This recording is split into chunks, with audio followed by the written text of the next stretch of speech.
Now I'd like to open up for questions.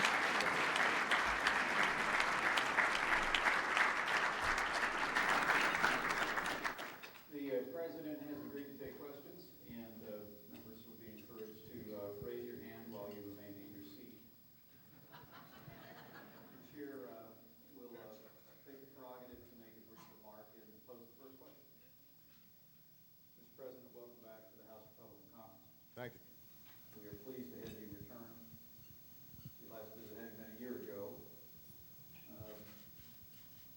House Republicans said then we would make you two promises. Number one, that most people in this room and their families would pray for you and your beautiful family just about every day for the next 4 years. I want to assure you we're keeping that promise. I appreciate that. Number two, our pledge to you, Mr. President, was that door is always open. And we hope that by evidence of our invitation to you that we continue to demonstrate that good faith. Mr. President, several of us in this conference yesterday on the way in Baltimore stopped by the Salvation Army homeless facility here in Baltimore yesterday. I met a little boy, an African-American boy in the 8th grade named David Carter, Jr. When he heard that I would be seeing you today, his eyes lit up like I'd never seen him. And I told him if he wrote you a letter, I'd give it to you, and I have.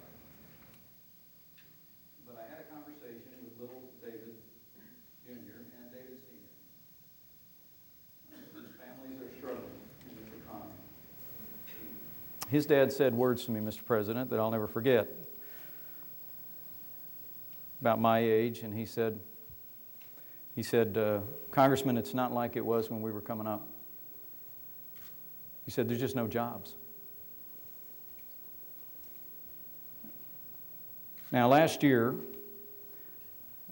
about the time you met with us, unemployment was 7.5% in this country.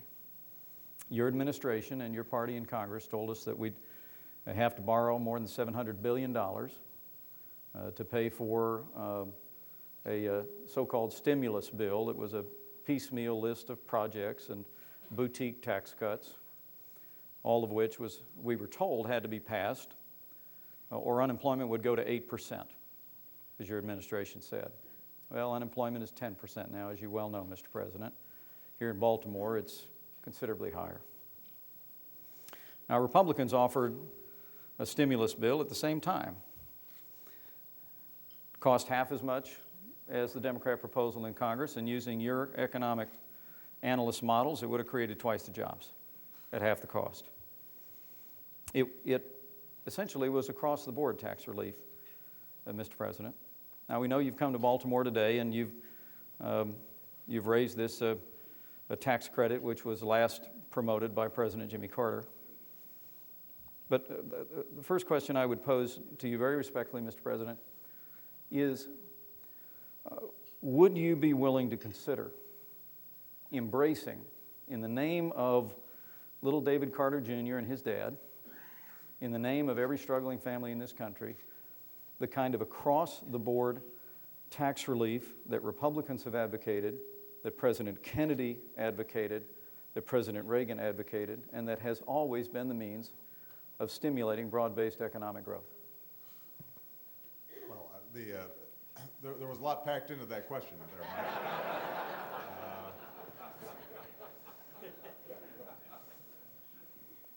First of all, let me say I already promised that I'll be writing back to that young man and his family. Thank you. And I appreciate you passing on the letter. Let's talk about just the jobs environment generally. You're absolutely right that when I was sworn in, the hope was that unemployment would remain around 8 or in the 8% range. That was just based on the estimates made by both conservative and liberal economists, because at that point not all the data had trickled in. We had lost 650,000 jobs in December. I'm assuming you're not faulting my policies for that. We had lost, it turns out, 700,000 jobs in January, the month I was sworn in. I'm assuming it wasn't my administration policies that accounted for that.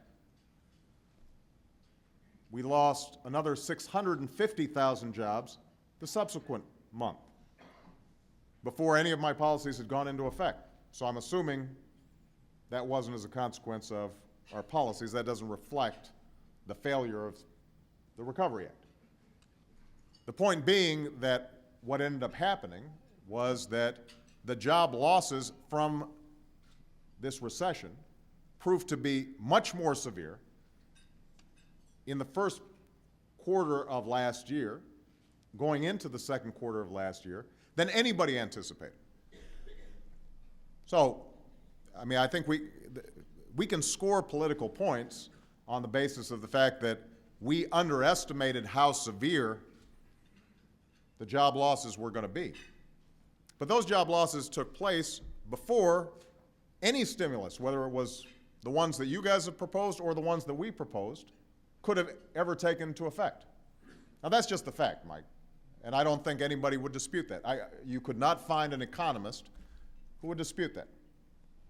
Now, at the same time, as I mentioned, most economists, Republican and Democrat, liberal and conservative, would say that had it not been for the stimulus package that we passed, things would be much worse. Now,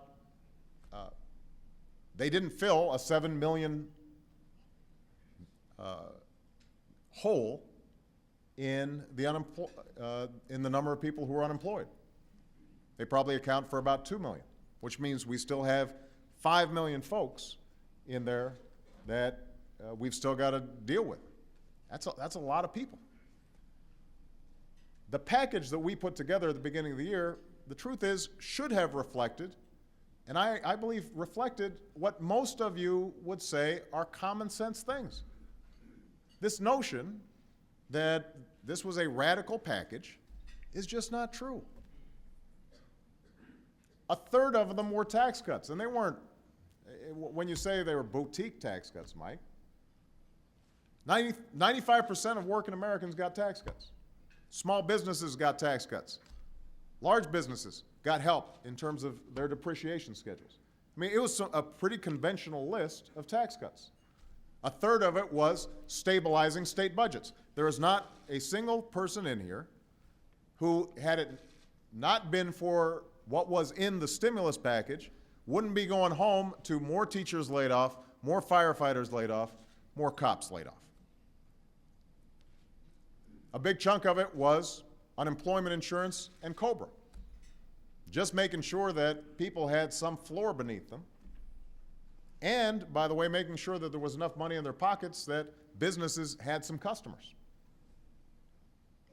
You take those two things out, that accounts for the majority of the stimulus package. Are there people in this room who think that was a bad idea? A portion of it was dealing with the AMT, right? The alternative minimum tax, not a proposal of mine. That's not a consequence of my policies, that we have a tax system where we keep on putting off a potential tax hike that is embedded in the budget that we have to fix each year. That cost about $70 billion.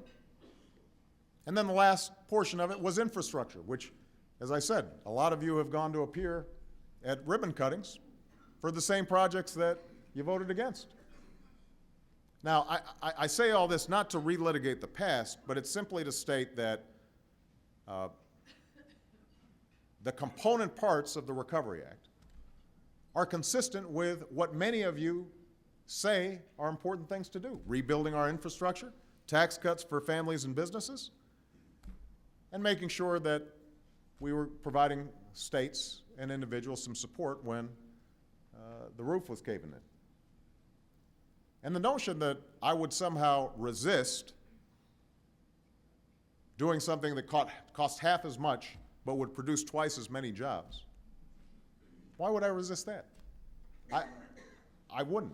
I mean, that's my point, is that I am not an ideologue. I'm not. What? It doesn't make sense if somebody could tell me you could do this cheaper and get increased results, that I wouldn't say great. The problem is I couldn't find credible economists who would back up the claims that you just made. Now, we can, here's what I know going forward, though. Right? I mean, we're talking, we were talking about the past. We can talk about this going forward. I have looked at every idea out there in terms of accelerating job growth to match the economic growth that's already taken place. The jobs credit that I'm discussing right now is one that a lot of people think would be the most cost-effective way for encouraging people to pick up their hiring. There may be other ideas that you guys have. I am happy to look at them, and I'm happy to embrace them. I suspect I will embrace some of them. Some of them I've already embraced. But the question I think we're going to have to ask ourselves is, as we move forward, are we going to be examining each of these issues based on what's good for the country, what the evidence tells us, or are we going to be trying to position ourselves so that come November, we're able to say, the other party, it's their fault? If we take the latter approach, then we're probably not going to get much agreement. If we take the former, I suspect there's going to be a lot of overlap. All right? Mr. President, will you consider supporting across-the-board tax relief as President Kennedy did? Okay. Here's what I'm going to do, Mike. What I'm going to do is I'm going to take a look at what you guys are proposing. And the reason I say this, before you say okay, I think this is important to note.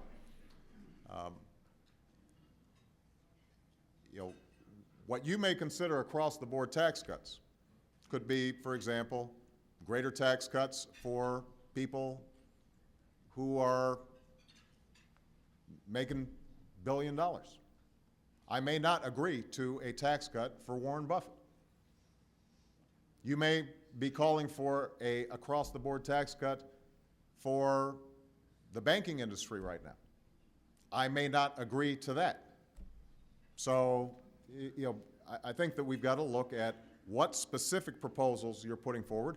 And this is the last point I'll make. If you're calling for just across-the-board tax cuts, and then on the other hand saying that we're somehow going to balance our budget, I'm going to want to take a look at your math and see how that works. Because the issue of deficit and debt is another area where there has been a tendency for some inconsistent statements. How's that? All right? Thank you, Mr. President. Paul Ryan from Wisconsin. Thank you. Mr. President, first off, thanks for agreeing to accept our invitation here. Mm-hmm. It is a real pleasure and honor to have you with us here today. Is this your crew right here, by the way? This is my daughter Eliza, my son Charlie and Sam, and this is my wife Jana. Hey, guys. So, how are you?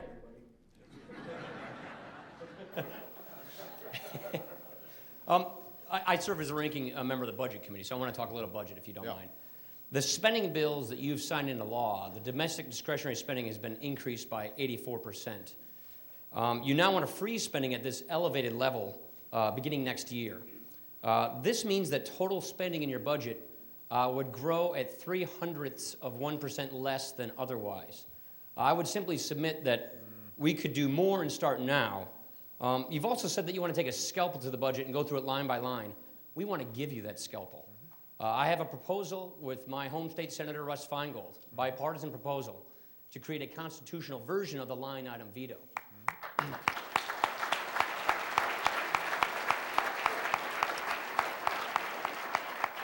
Problem is, we can't even get a vote on the proposal. So my question is, why not start freezing spending now?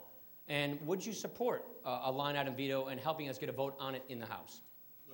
Let me respond to the two specific questions, but I want to just push back a little bit on the underlying premise about us increasing spending by 84%. Now, look,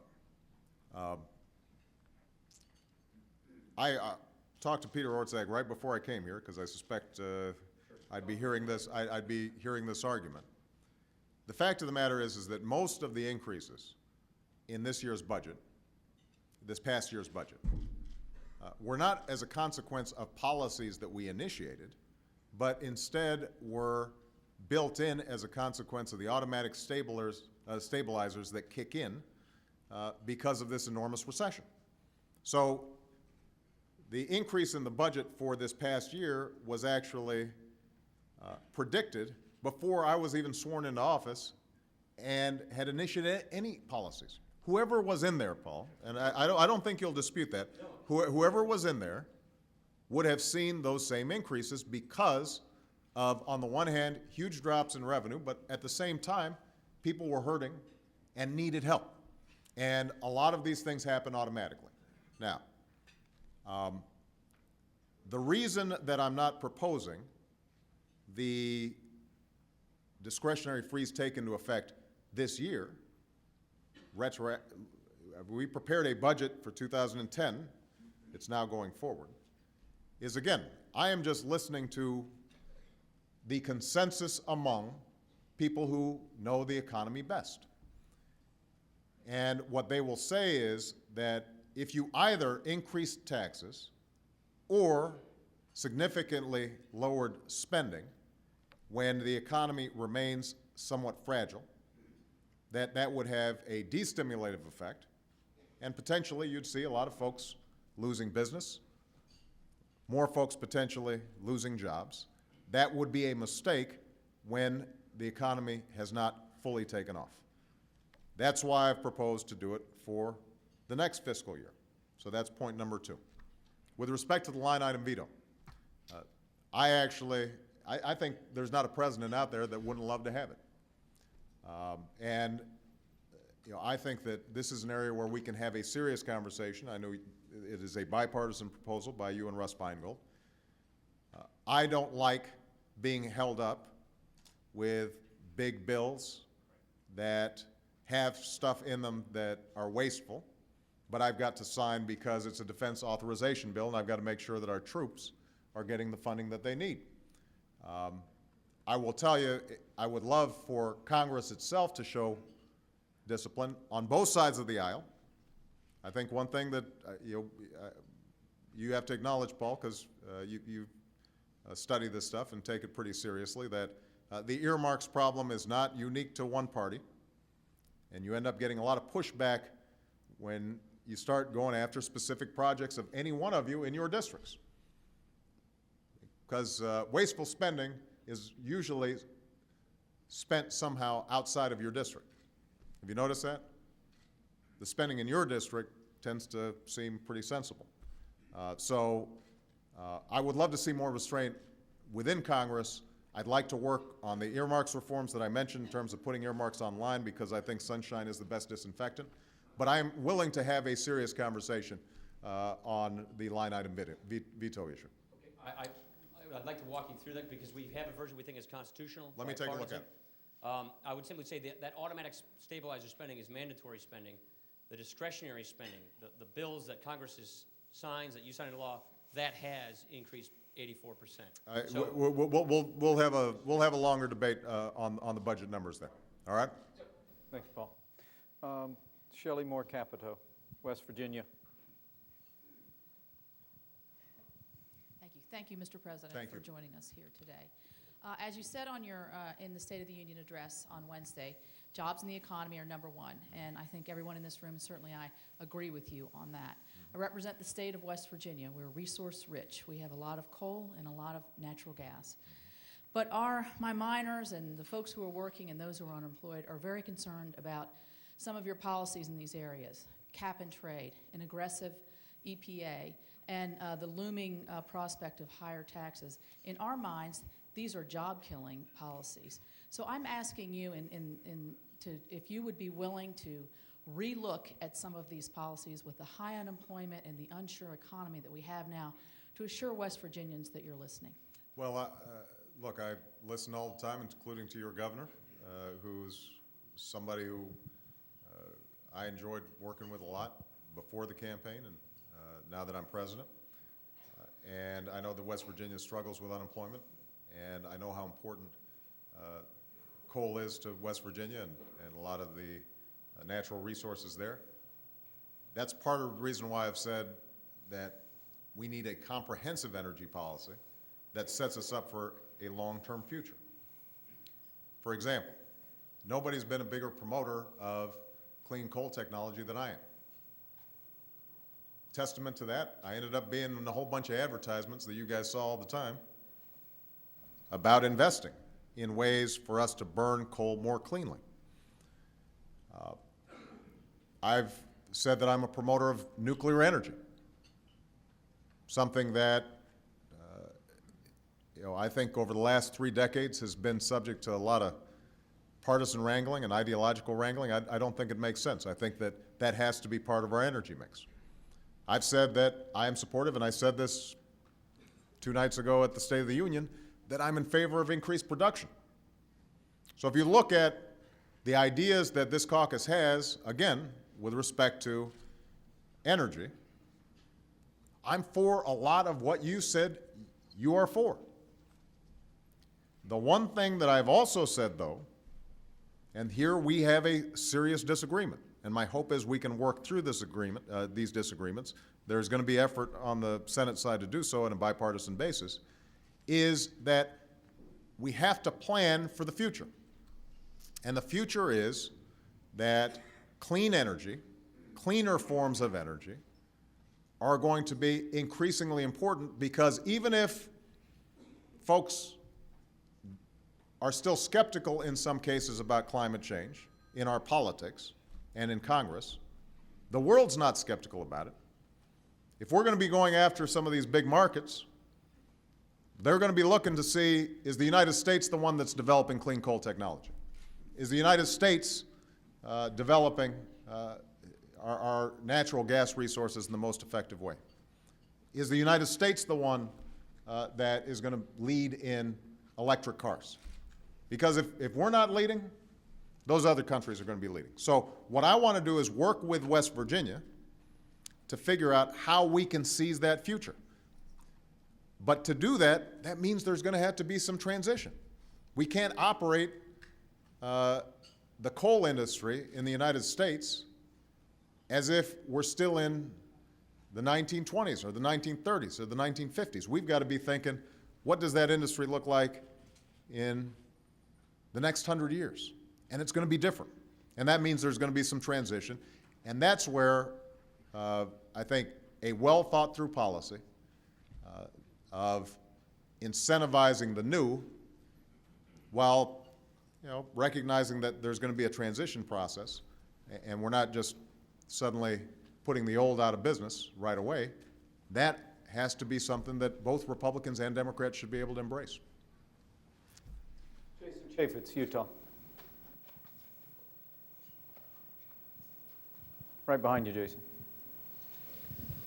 Thank you, Mr. President. It's truly an honor. It's great to be here. And I appreciate you being here.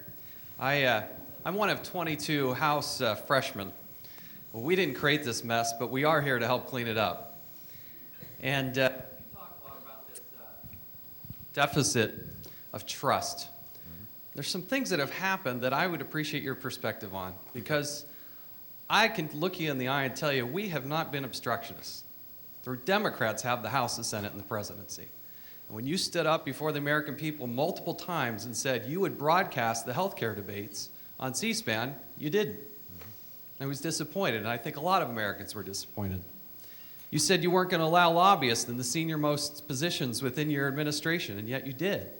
I applauded you when you said it, and disappointed when you didn't. You said you'd go line by line through the health care debate, or through the health care bill. And there were 6 of us, including Dr. Phil Rowe, who sent you a letter and said, we would like to take you up on that offer. We'd like to come. We never heard a letter. We never got a call.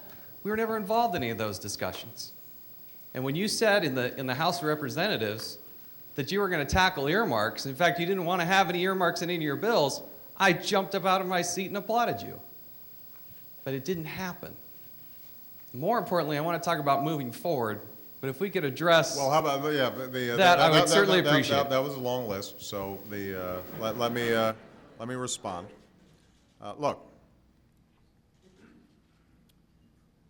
the truth of the matter is that if you look at the healthcare process of just over the course of the year, overwhelmingly, the majority of it actually was on C-SPAN because it was taking place in congressional hearings in which you guys were participating.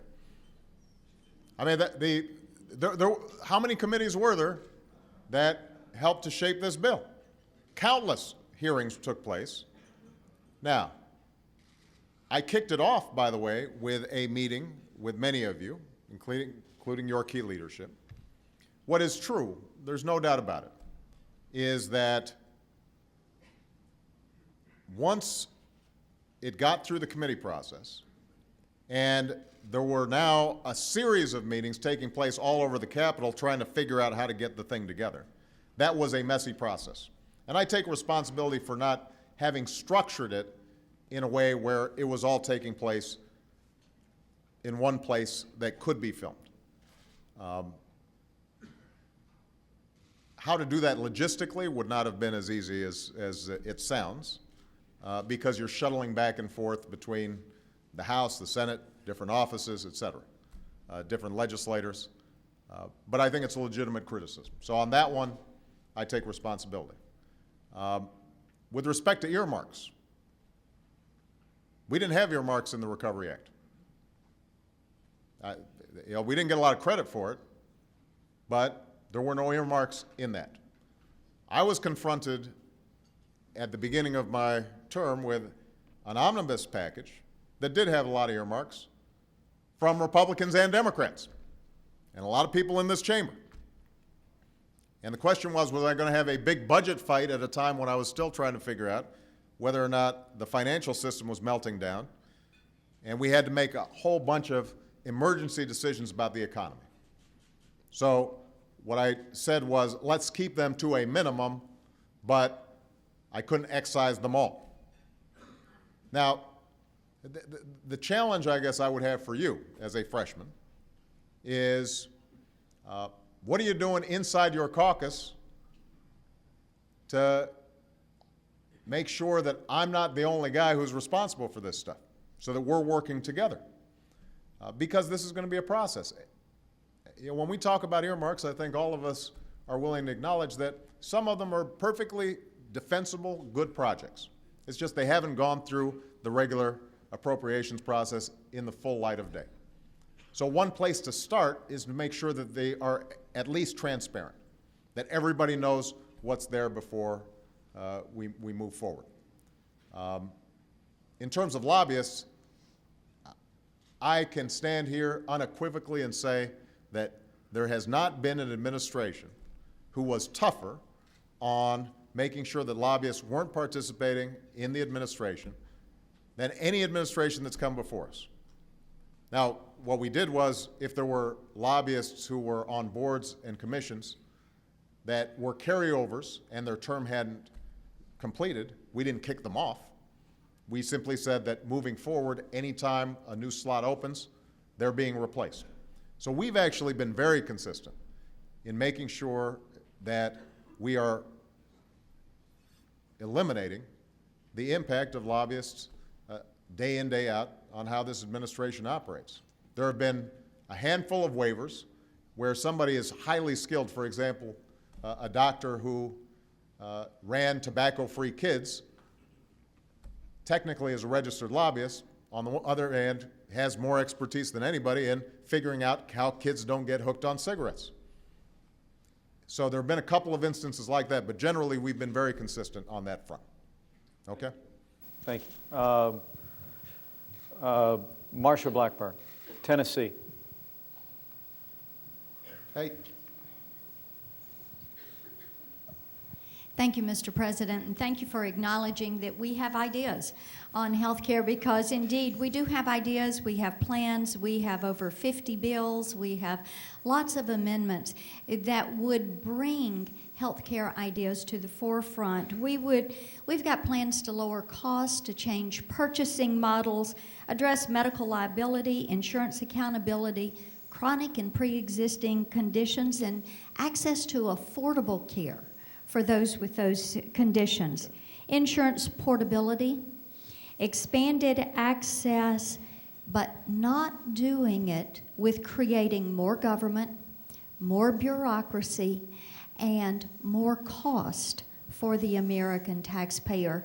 And we look forward to sharing those ideas with you. We want to work with you on health reform and making certain that we do it in an affordable, cost-effective way that is going to reduce bureaucracy, reduce government interference, and reduce costs to individuals and to taxpayers. And if those good ideas aren't making it to you, maybe it's the House Democrat leadership that is an impediment instead of a conduit.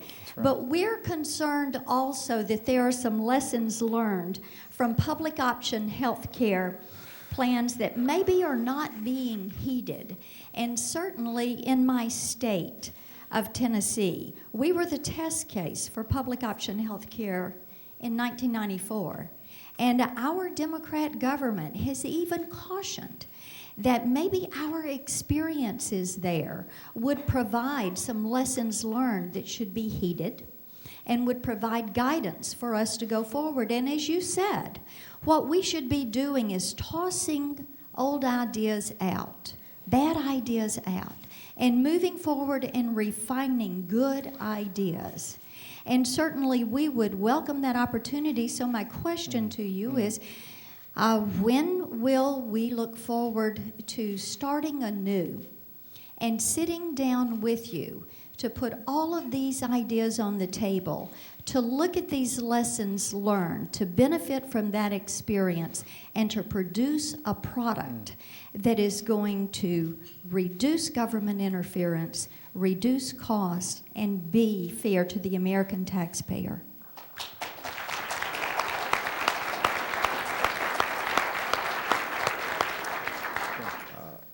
Actually, I've gotten many of your ideas. I've taken a look at them, even before I was handed this. Some of the ideas we have embraced and are in our package. Some of them are embraced with caveats. So let me give you an example. I think one of the proposals that has been focused on by the Republicans as a way to reduce costs is allowing insurance companies to sell across state lines. We actually include that as part of our approach. But the caveat is we've got to do so with some minimum standards, because otherwise what happens is that you could have insurance companies circumvent a whole bunch of state regulations about, basic benefits or what have you, making sure that a woman is able to get mammograms as part of preventive care, for example. Part of what could happen is insurance companies could go into states and cherry pick and just get those who are healthiest and leave behind those who are least healthy, which would raise everybody's premiums who weren't healthy, right? So it's not that many of these ideas aren't workable, but we have to refine them to make sure that they don't just end up worsening the situation for folks rather than making it better. Now, what I said at the State of the Union is what I still believe. If you can show me,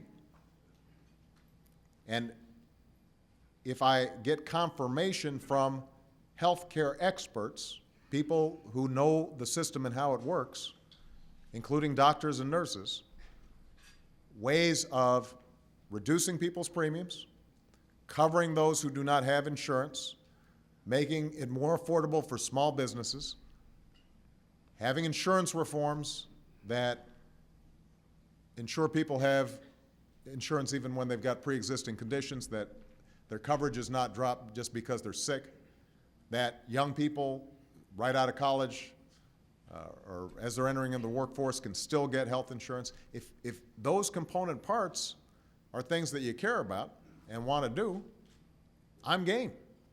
And I've got I've got a lot of these ideas. The last thing I will say, though, let me say this about healthcare and the healthcare debate, because I think it also bears on a whole lot of other issues. If you look at the package that we've presented, And there's some stray cats and dogs that got in there that we were eliminating. We were in the process of eliminating. For example, we said from the start that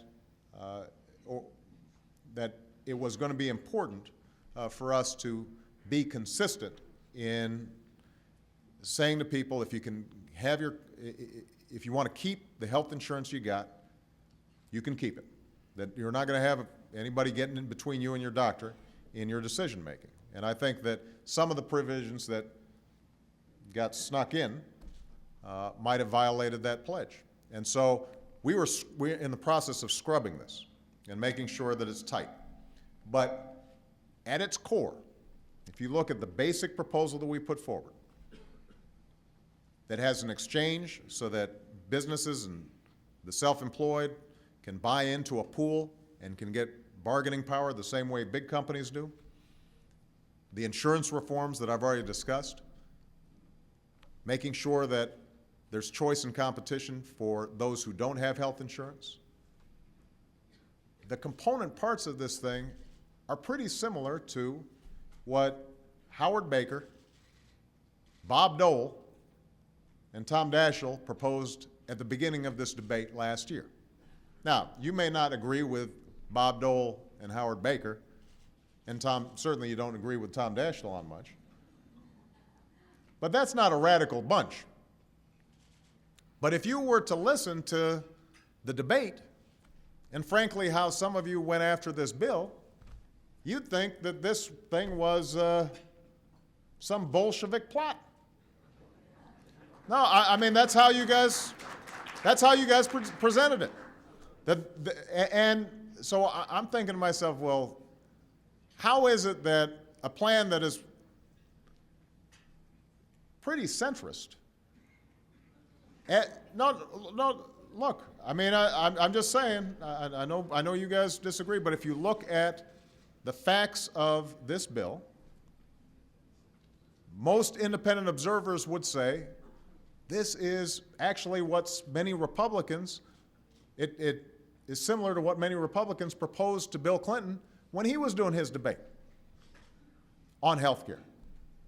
So all I'm saying is we've got to close the gap a little bit between the rhetoric and the reality.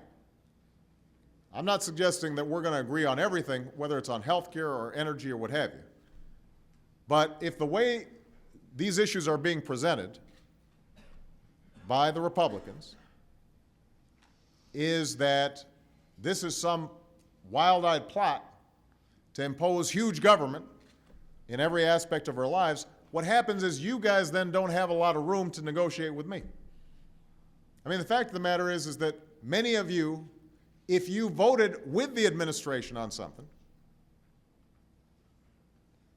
are politically vulnerable in your own base, in your own party. You've given yourselves very little room to work in a bipartisan fashion because what you've been telling your constituents is, this guy's doing all kinds of crazy stuff that's going to destroy America. And I would just say that we have to think about tone. It's not just on your side, by the way. It's on our side as well. This is part of what's happened in our politics, where we demonize the other side so much that when it comes to actually getting things done, it becomes tough to do. Mike? Dr. Tom Price from Georgia, and then we'll have one more after that if your time permits, Mr. President. You know, I'm having fun. Okay. This is great. So are we. Mr. President, Tom Price, Georgia. Thank you. I want to stick on the general topic of health care, but ask a very specific question. Mm-hmm. You have repeatedly said, most recently at the State of the Union, that Republicans have offered no ideas and no solutions, in spite of the fact. I don't think I said that. What I said was, in the context of health care, I remember that speech pretty well. It was only 2 days ago. I said, I welcome ideas that you might provide. I didn't say that you hadn't provided ideas. I said, I welcome those ideas that you'll provide. President, multiple times from your administration, there have come statements that Republicans have no ideas and no solutions. in spite of the fact that we've offered, as demonstrated today, positive solutions to all of the challenges we face, including energy and the economy and health care. Specifically in the area of health care, this bill, H.R. 3400, that has more co-sponsors than any health care bill in the House, is a bill that would provide health coverage for all Americans, would correct the significant insurance challenges of portability and pre-existing, would solve the lawsuit abuse issue, which isn't addressed significantly in the other proposals that went through the House and the Senate, would write into law that medical decisions are made between patients and families and doctors, and does all of that without raising taxes by a penny. But my specific question is, what should we tell our constituents who know that Republicans have offered positive solutions to the challenges that Americans face, and yet continue to hear out of the administration that we've offered nothing? Tom, look, I have to say that let's just take the health care debate, and it's probably not constructive for us to try to debate a particular bill. That this isn't the venue to do it. But if you say we can offer coverage for all Americans and it won't cost a penny, that's just not true. You can't structure a bill where suddenly 30 million people have coverage and it costs nothing. Mr. President, if I may, and I understand that we're not interested in debating this bill, but what should we tell our constituents who know that we've offered these solutions and yet hear from the administration that we have offered nothing? I'm using this as a specific example, so let me answer your question. You asked a question, I want to answer it. It's not enough if you say, for example, that we've offered a health care plan, and I look up, this is just under the section that you've just provided me, or the book that you've just provided me. Summary of GOP health care reform bill. The GOP plan will lower health care premiums for American families and small businesses, addressing America's #1 priority for health reform. I mean, that's an idea that we all embrace. But specifically, it's got to work. I mean, there's got to be a mechanism in these plans that I can go to an independent health care expert and say, is this something that will actually work? Or is it boilerplate? You know, if I'm told, for example, that the solution to dealing with health care costs is tort reform, something that I've said I am willing to work with you on, but the CBO or other experts say to me, you know, at best, this could reduce healthcare costs relative to where they're growing by a couple of percentage points, or save $5 billion a year. That's what we can score it at. And it will not bend the cost curve long-term or reduce premiums significantly. Then you can't make the claim that that's the only thing that we have to do. If we're going to do multi-state insurance so that people can go across state lines, I've got to be able to go to an independent healthcare expert, Republican or Democrat, who can tell me that this won't result in cherry picking of the healthiest going to some and the least healthy being worse off. So I am absolutely committed to working with you on these issues, but it can't just be political assertions that aren't substantiated when it comes to the actual details of policy, because otherwise we're going to be selling the American people a bill of goods.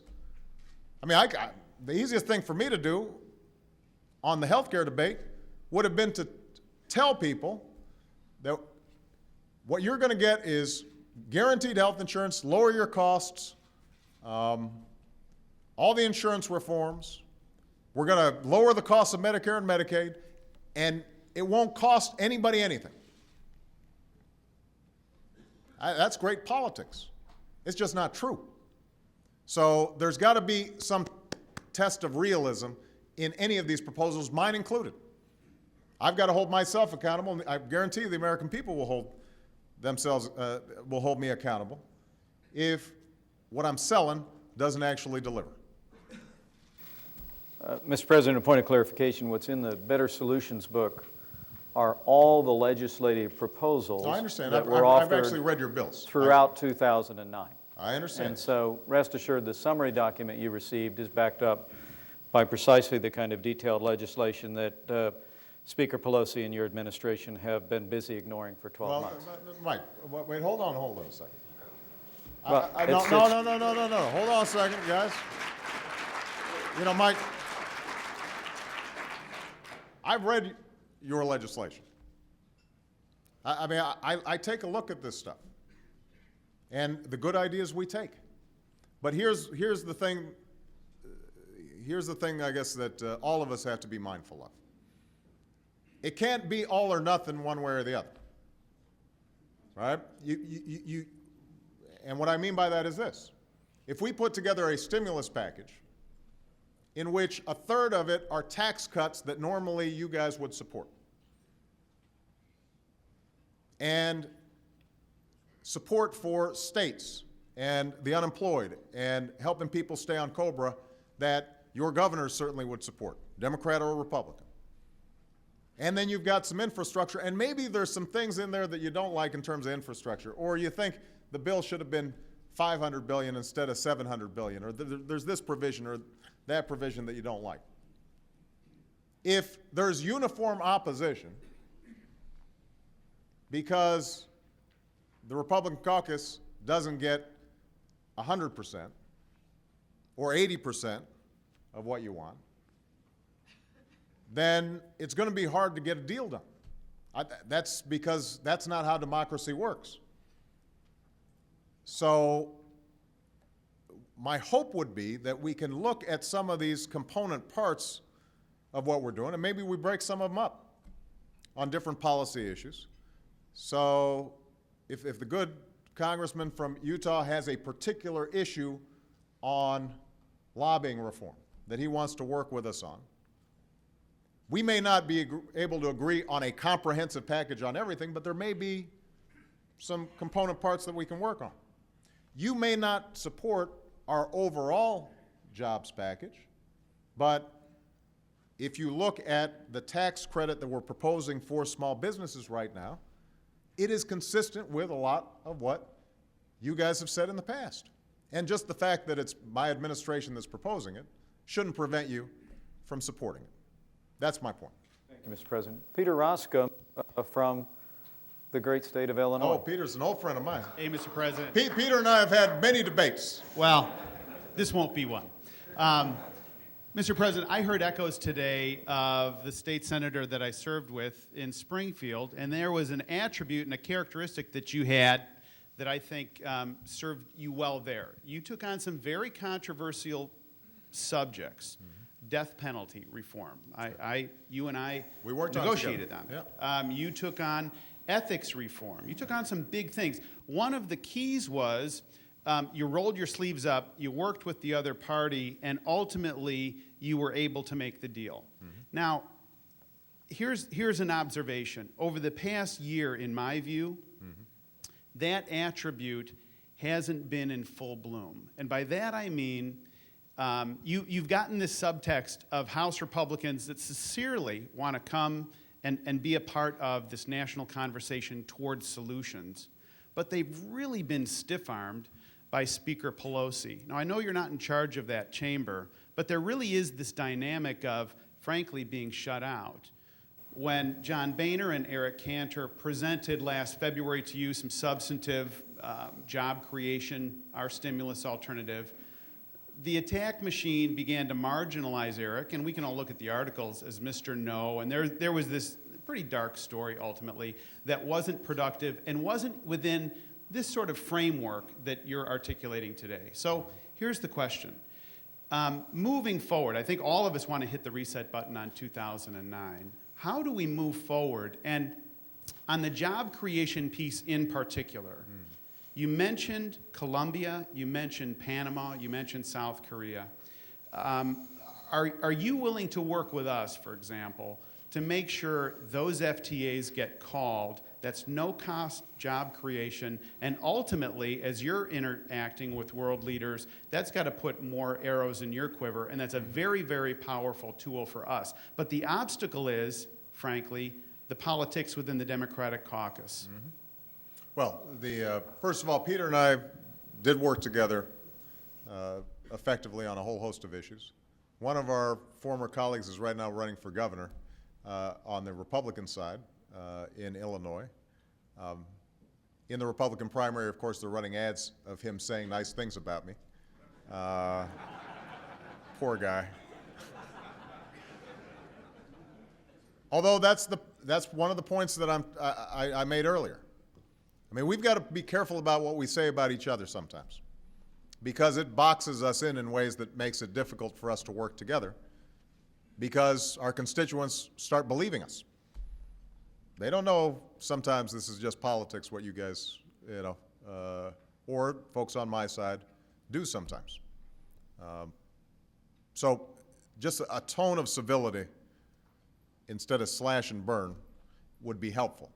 The problem we have sometimes is a media that responds only to slash and burn style politics. You don't get a lot of credit if I say, I think Paul Ryan's a pretty sincere guy and has a beautiful family. Nobody's going to run that in the newspapers, right? And by the way, in case he's going to get a Republican challenge, I didn't mean it. Don't want to hurt you, man. But on the specifics, I think both sides can take some blame for a sour climate on Capitol Hill. What I can do maybe to help is to try to bring Republican and Democratic leadership together on a more regular basis with me. That's, I think, a failure on my part, is to try to foster better communications even if there's disagreement. And I will try to see if we can do more of that this year. That's on the sort of the general issue. On the specific issue of trade, you're right, there are conflicts within and fissures within the Democratic Party.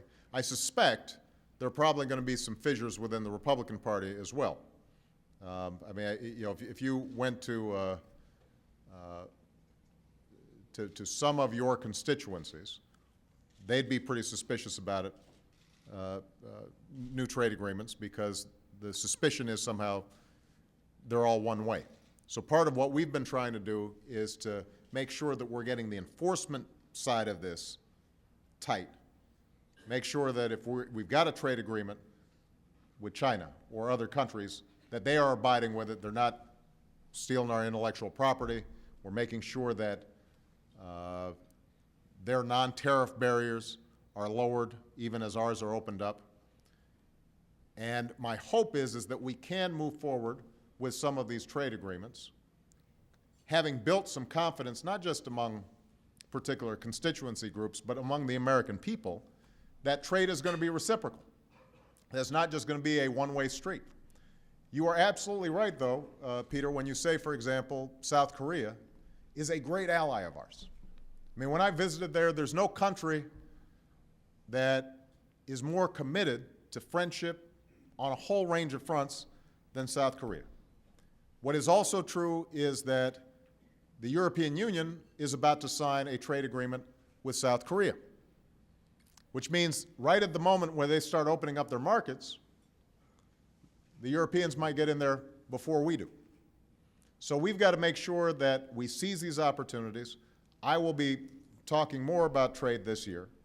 It's going to have to be trade that combines opening their markets with an enforcement mechanism as well as just opening up our markets. I think that's something that all of us would agree on.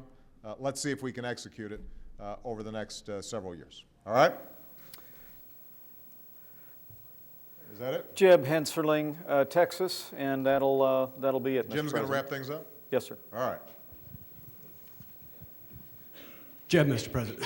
How are you? I'm doing well. Mr. President, a year ago, I had an opportunity to speak to you about the national debt.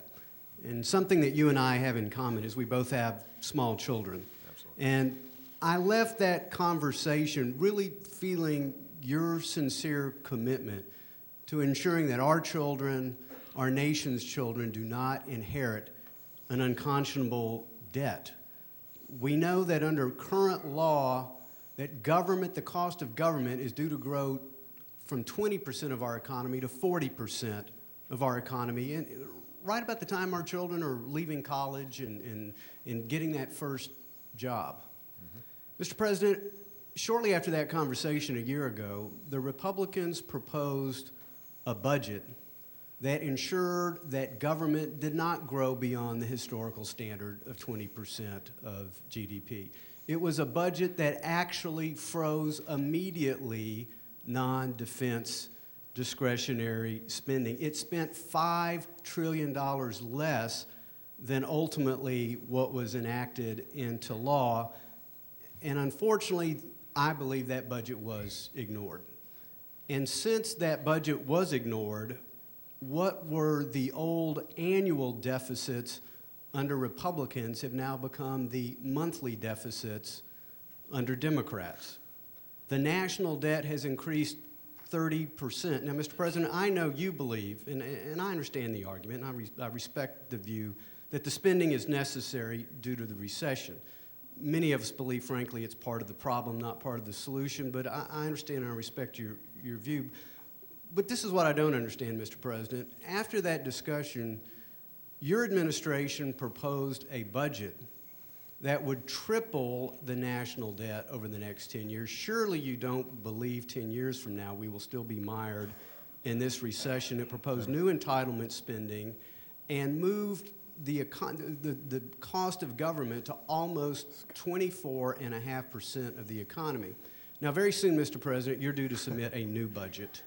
And my question is... Jim, I know there's a question in there somewhere, because you're making a whole bunch of assertions, half of which I disagree with, and I'm having to sit here listening to them. At some point, I know you're going to let me answer. That's the question. You are soon to submit a new budget, Mr. President.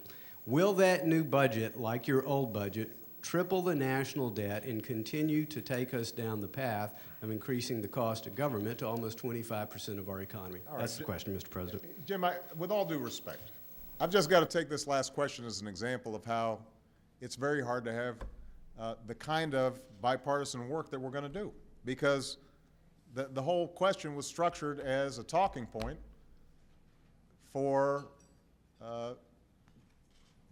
running a campaign. Now, look, let's talk about the budget once again, because I'll go through it with you line by line. The fact of the matter is that when we came into office, the deficit was $1.3 trillion. 1.3. So when you say that suddenly I've got a monthly budget that is higher than the annual, or a monthly deficit that's higher than the annual deficit left by the Republicans, that's factually just not true. And you know it's not true. And what is true is that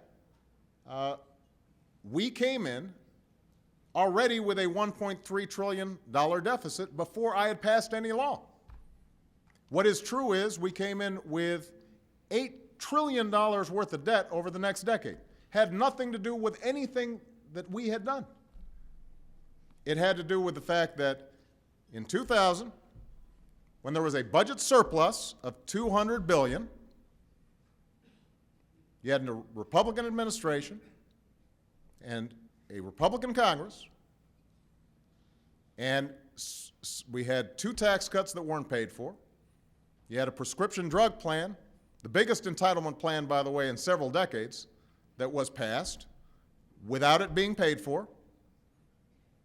You had 2 wars that were done through supplementals. And then you had $3 trillion projected because of the lost revenue of this recession. That's $8 trillion. Now, we increased it by $1 trillion because of the spending that we had to make on the stimulus. I am happy to have any independent fact checker out there take a look at your presentation versus mine in terms of the accuracy of what I just said. Now, As am I, Mr. President. now, going forward, here's the deal. I think Paul, for example, head of the Budget Committee, has looked at the budget and has made a serious proposal. I've read it. I can tell you what's in it. And there's some ideas in there that I would agree with, but there's some ideas that we should have a healthy debate about because I don't agree with. The major driver of our long-term liabilities, everybody here knows, is Medicare and Medicaid and our health care spending. Nothing comes close. Social Security we could probably fix the same way Tip O'Neill and Ronald Reagan sat down together and they could figure something out. That is manageable. Medicare and Medicaid, massive problem down the road. That's going to be what our children have to worry about. Now, Paul's approach, and I want to be careful not simplifying this because I know you've got a lot of detail in your plan. But if I understand it correctly, would say we're going to provide vouchers of some sort for current Medicare recipients at the current level. No? 55. Well, no, I understand.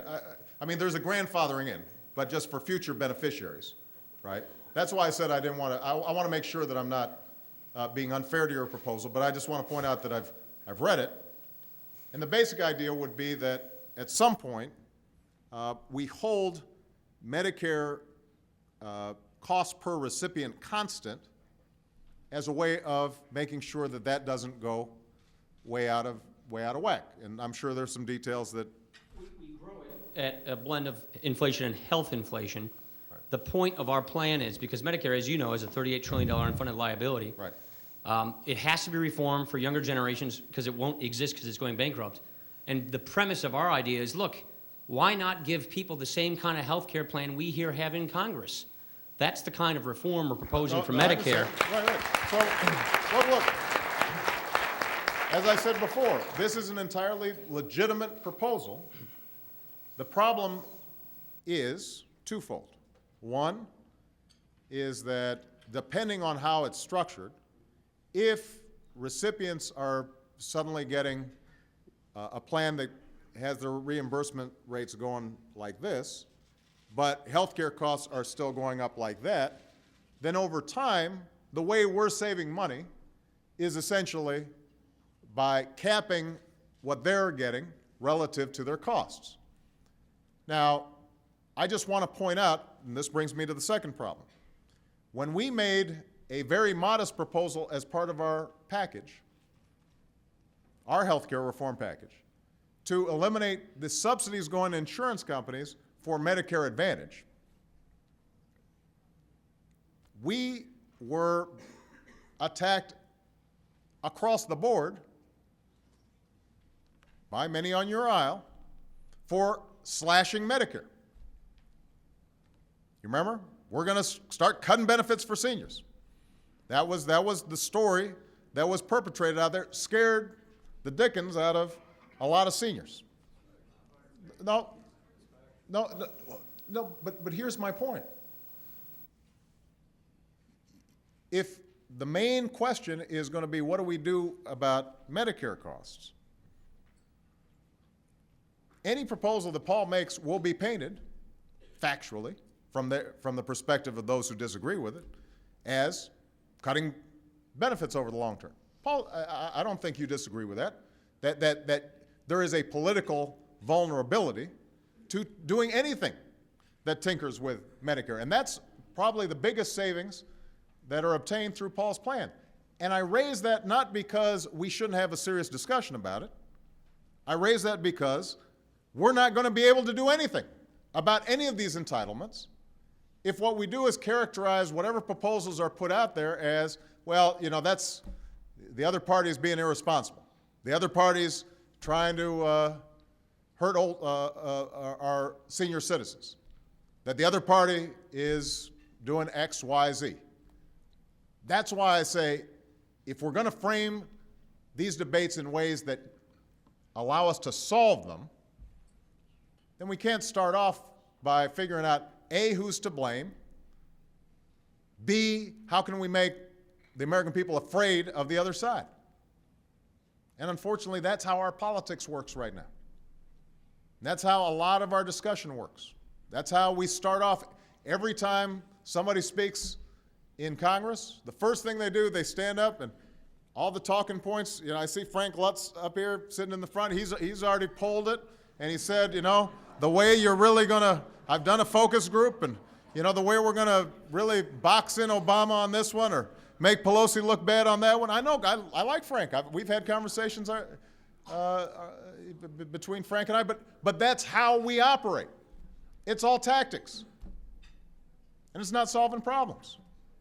And so the question is, at what point can we have a serious conversation about Medicare and its long-term liability, or a serious question about a serious conversation about Social Security, or a serious conversation about budget and debt, in which we're not simply trying to position ourselves politically.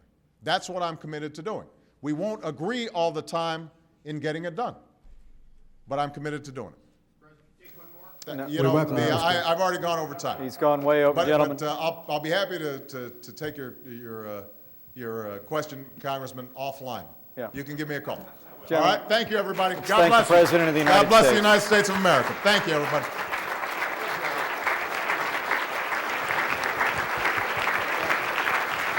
Thank you, Mr. President. Appreciate you.